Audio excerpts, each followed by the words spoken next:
The San Juan worm is one of my favorite all-time patterns for high spring flows. There's a number of variations. This particular pattern is tied with the original Larva Lace body material, and if you're not ready for spring yet, this pattern should be in your box. Let's tie it together.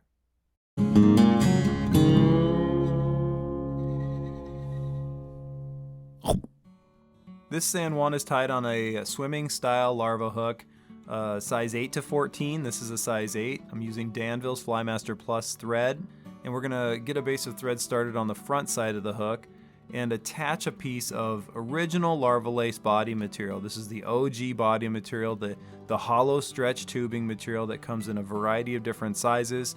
Attach about a 5-inch piece of Larva Lace onto the front side of the hook and stretch it rearward as you tie it down to the top side of the hook shank. Just making sure that that material stays on top of the hook the entire time. Once you get just above the hook point, you can stop and give your thread a counterclockwise twist to flatten it out a little bit, and then come forward again over that Larva Lace material. You're going to stop your thread at about the 3/4 point, and that's where we're going to add a little bit of body material to the underbody of this San Juan worm, and for that we're going to use a shrimp Firestar dubbing. This stuff is awesome because it's flashy, it shines through, and it adds a little bit of color variation in the body segment of this San Juan worm. So go ahead and dub about a 2-inch noodle or so of this shrimp Firestar dubbing, and just make as large of a body segment as you want. Mine is going to cover about 3 or 4 wraps on the hook shank, but yours can be as large or as small as you want it to. It can also be built up to be more prominent of a body segment if you prefer that. Add a little bit more dubbing or take a little bit more dubbing away as you see fit to fit the style of worm that you want to tie. Once you get that Firestar tied in, go ahead and begin wrapping your Larva Lace forward. Make consecutive wraps from the back of the hook all the way up to the front side of that Firestar dubbing ball that you put at the 3/4 point. When you get towards the front of the hook, it might help to use your offhand a little bit to hold that hook shank as you're wrapping that Larva Lace. Hold the back end of that hook so it makes it a little bit more sturdy as you're wrapping that Larva Lace onto the hook shank when you get towards the front of the fly.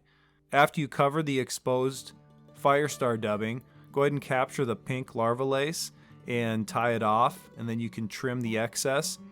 On the front side of the fly, I'm going to vary the color a little bit. I'm going to tie in a stretch of red Larva Lace tubing. I'm going to lay down a base of thread and clean up this area a little bit just to make sure it's more even.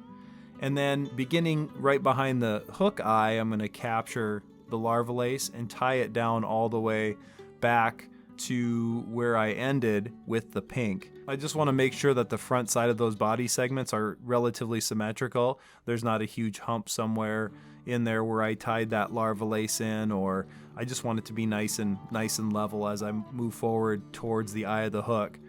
Once you get it tied completely down, bring your thread back up to behind the eye, and then you can make consecutive wraps forward with the red Larva Lace. Just being sure to hold the back end of that hook to give you some stability as you wrap, and make sure that those wraps are touching together to give you that nice segmentation.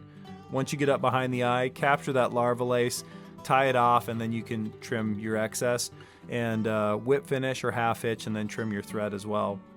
One final thing that I like to do is just to add a small bit of UV resin to the front end to protect those thread wraps, and I don't necessarily put that UV resin on the rest of the fly because I don't want that to fill in the segmentation. I really want that segmentation to shine through, and Larva Lace body material is very durable, so you don't have to worry about it falling apart in the water.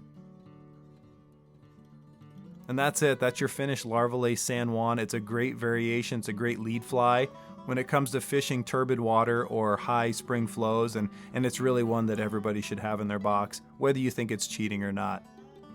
Hope it helps you out. These are all the materials I use to tie the Larva Lace San Juan. Head down to your favorite fly shop and be sure to ask for Larva Lace by name. Make sure that they're carrying all of Larva Lace's great high quality synthetic tying materials. If they don't have it, you can tell them to go to hagensfish.com, or they can call Lori down at the shop and she'll get them set up with everything they need to stock their shelves with high-quality tying materials. When you're done creating your works of art, show them off in the Fly Tying University Facebook group. It's a growing community for all fly tyers. Share your fishing stories and listen to others at fishstories.org. Thanks for being a part of the Larva Lace community. Thanks for tying with Larva Lace materials. New videos come out every month, so please like and subscribe and hit that notifications bell if you want to make sure you're up to date on all of our content. Tight lines and well-tied flies. Have a great day.